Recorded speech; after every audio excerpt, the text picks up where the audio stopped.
अभी हम मौजूद हैं गुमला एसपी साहब के साथ। और गुमला एसपी साहब जब से गुमला के प्रभार में आए हैं, गुमला के एसपी बने हैं, हालांकि इससे पहले इनका कालखंड लोहरदगा जिला में हुआ करता था, उस समय भी इनकी गतिविधि काफ़ी सक्रिय मानी जाती थी। और जब गुमला में इनकी पदस्थापना हुई तो लोगों को भी लगी उम्मीद कि हमारे ज़िले में वो एसपी आया है जो गुमला को पहले जानता है।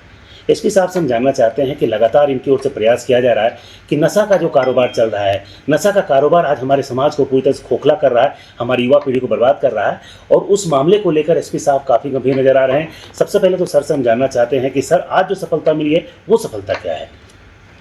देखिए, आज एक गुप्त सूचना मिली। गुप्त सूचना के आधार पे टाउन थाना क्षेत्र के अलग अलग इलाके पे रेड्स हुआ है और 4 जो ब्राउन शुगर के सप्लायर हैं उनको पकड़ा गया है, उनको हिरासत में लिया गया। उनके पास से हम लोगों को ब्राउन शुगर ठीक ठाक मात्रा में बरामद भी हुआ है और लगभग 10.5 लाख रुपए कैश बरामद हुए हैं, कुछ मोबाइल फ़ोन्स बरामद हुआ है। तो मैं ये मानता हूँ कि इस ज़िले में जब से मैंने ज्वाइन किया, सभी लोगों ने, चाहे वो मीडिया के लोग हों या सामाजिक संगठन के लोग हों, इवन जो प्रिंसिपल हैं स्कूल्स के, जो स्कूल मैनेजमेंट हैं, जहाँ भी हम लोग गए, सब जगह ये बात बहुत प्रमुखता से आई कि इस ज़िले में बच्चे जो हैं, ख़ास तौर पे जो थोड़े से युवा वर्ग में आ गए हैं, वो नशे का सेवन कर रहे हैं, जैसे कि ब्राउन शुगर का या गांजे का। तो उसी के तहत ये शुरुआत हुई है। गुमला पुलिस ने एक, मैं कहूँगा कि it's just the first step, और हम लोग का प्रयास ये रहेगा कि भविष्य में हम लोग इस पर लगातार काम करते रहें। सर, जिस तरह से इस तरह के जो धंधे हो रहे हैं, ब्राउन शुगर का धंधा हो, नशों का कारोबार हो, पहले गुमला जैसे शहरों में सब नहीं हो पाता था सर, लेकिन अब बड़े शहरों की तर्ज पर ब्राउन शुगर, अपने आप में ब्राउन शुगर का इस इलाके में इस तरह से तस्करी होना, इस तरह से लोगों के बीच में जाना, ये बहुत बड़ी समस्या के रूप में देखने को मिल रही है सर। तो इसको किस रूप में लेते हैं सर, और आखिरकार इस पर पूरी तरह से विराम लगाने के लिए पुलिस को कैसे काम करना पड़ेगा और समाज से कैसे सहयोग की अपेक्षा करते हैं सर आप? आपके प्रश्न के 2 पहलू हैं। पहले फर्स्ट जो एस्पेक्ट है उस पर मैं जवाब दे दूं।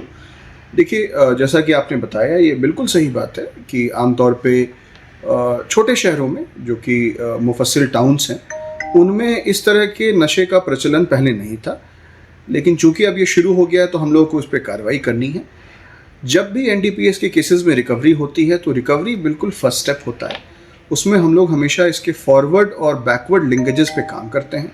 कहने का मतलब ये है, मैं श्रोताओं की आसानी के लिए बताऊं, फॉरवर्ड लिंकेजेस और बैकवर्ड लिंकेजेस में हम लोग पूरे नेटवर्क को ढूंढते हैं कि ये यहाँ किस जगह से सप्लाई हो रहा था और एंड यूज़र कहाँ तक पहुँच रहा था। तो उस पूरे नेटवर्क पे हम लोग इन्वेस्टिगेशन अभी कर ही रहे हैं, इस केस से संबंधित भी, और भविष्य में भी जो केसेस आएगा उस पे भी पूरे नेटवर्क को देखा जाएगा, तभी जड़ से इस समस्या का समाधान हम लोग कर पाएंगे। सर, एक समय था कि गुमला, लोहरदगा, सिमडेगा जैसे इलाके को नक्सल का गढ़ माना जाता था, लेकिन आज के डेट में देखा जा रहा है सर, ये नशों का कारोबार निश्चित रूप से उस नक्सल से भी बहुत बड़ी समस्या बनती जा रही है, क्योंकि हमारी यूथ लगातार बर्बाद हो रही है। सर, आज खुद हम कह सकते हैं कि आप भी एक यूथ हैं सर, आप उस सोसाइटी से निकलकर आज इस चेयर पर बैठे हैं। क्या लगता है सर, युवाओं में इसके पीछे जाने के पीछे, इस लत के पीछे पड़ने के पीछे क्या कारण है सर? अगर उनको भी ये बात समझ में आ रही है कि ये बुरी चीज़ है, कई बार पकड़े जाने के बाद वो कहते हैं कि नहीं, बुरी चीज़ों में फंसते जा रहे थे, तो क्या लगता है सर, कहाँ गैप है कि इस तरह की लतों के पीछे युवा लगातार बर्बाद हो रहा है सर? देखिए, बिल्कुल, जैसा कि आपके पिछले प्रश्न का दूसरा एस्पेक्ट था और ये जो प्रश्न है, दोनों का जवाब एक ही जगह से आएगा। जब तक हम लोग सिविल सोसाइटी का पार्टिसिपेशन नहीं देख पाएंगे, तब तक इस समस्या को मूल रूप से सॉल्व कर पाना थोड़ा कठिन होगा।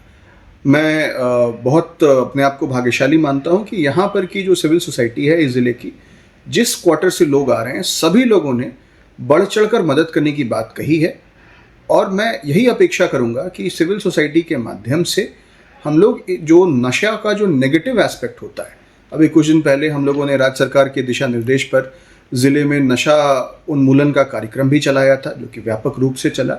उस संदेश को आगे बढ़ाना है। ये जो डिपेंडेंसी ऑफ ड्रग हो रहा है, इसका बहुत बड़ा कारण ये है कि सप्लाई हो रहा है। तो as a law enforcement agency police का ये काम रहेगा, ये दायित्व हमारा है कि जो सप्लाई नेटवर्क है उसको तोड़ा जाए। जब सप्लाई बंद होगा तो उसको यूज़ करने वालों के पास कोई ऑप्शन बचेगा ही नहीं। सर, एक सवाल जानना चाहते हैं सर, नशे के कारोबार में लगे हुए लोग या फिर नशा का सेवन करने वाले लोग, क्या लगता है सर, किस हद तक आपराधिक गतिविधि में भी शामिल हो जा रहे हैं? निश्चित तौर पे आज भी जो लोग पकड़े गए हैं सप्लायर्स, उनमें से 4 में से 2 व्यक्तियों का आपराधिक इतिहास था। नशे की जो स्थिति में जब लोग रहते हैं तो वो सही और गलत का ज्ञान भूल जाते हैं। तो मुझे ये कहते हुए कोई संकोच नहीं हो रहा है कि बहुत सारे क्राइम जो ज़िलों में हो रहे हैं, बहुत सारे ज़िलों में, गुमला ज़िला इंक्लूडेड, वो नशे के कारण भी हो रहे हैं। सर एक चीज़ और है सर कि जो लड़के नशे के कारोबार में लगे हैं, ऐसा नहीं है कि उनके परिवार के लोग नहीं जानते होंगे सर, तो उनके लिए क्या मैसेज है कि अगर किसी व्यक्ति को पता चलता है सर कि उसके घर का एक बेटा या घर का कोई सदस्य या आस पड़ोस का लोग कोई इस तरह के धंधे में लगा हुआ है, तो वो कैसे सर गोपनीय तरीके से आपसे संपर्क करे, या फिर क्या वो तरीका है, क्या मैकेनिज्म अपनाए ताकि वो हाईलाइटेड भी ना हो और आप तक वो बातें चली आए और समाज को एक बेहतर बीमारी से बचाया जा सके सर? ये बहुत महत्वपूर्ण सवाल आपने पूछा है। पुलिस के काम करने का तरीका ही ऐसा बनाया गया है। कोई भी व्यक्ति अगर सूचना देता है तो उस सूचना को हम लोग गुप्त रखते हैं और जो अपराधी है उसके विरुद्ध कार्रवाई की जाती है। तो आपके माध्यम से मैं यहाँ पर फिर से लोगों को बताना चाहूँगा कि हम लोगों के जो सरकारी नंबर हैं, इवन पर्सनल नंबर हैं, वो भी बहुत जगह पर प्रकाशित हैं।